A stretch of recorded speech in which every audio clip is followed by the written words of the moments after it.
weather. A big hello to my friends from Troop 86 who visited the station this evening, and we worked on some ideas to get toward a Scout Merit Badge. And here are all the guys. I'll step out of the way so that you can see them. We met in our conference room, and then we took a little tour to where I happen to be standing right now. That's what it actually looks like behind me. That's a big green wall with a camera in front of it and computers to the sides. We talked all about how we track severe weather, radar science, all kinds of cool stuff. So we appreciate them coming by this evening.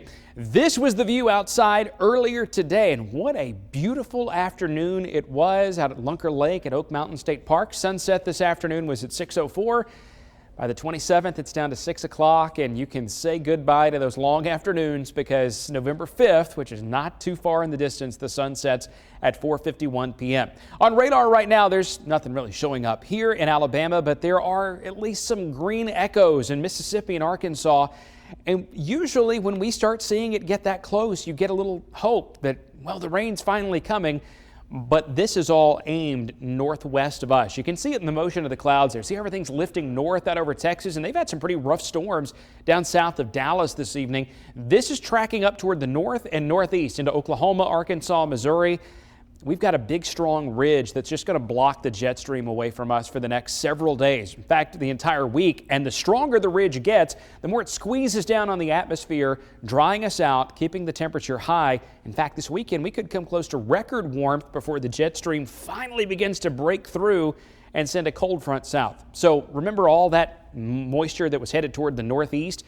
Look at the rain that happens north of Memphis and out toward Dallas and Oklahoma City. Some places are going to get more than 5 inches.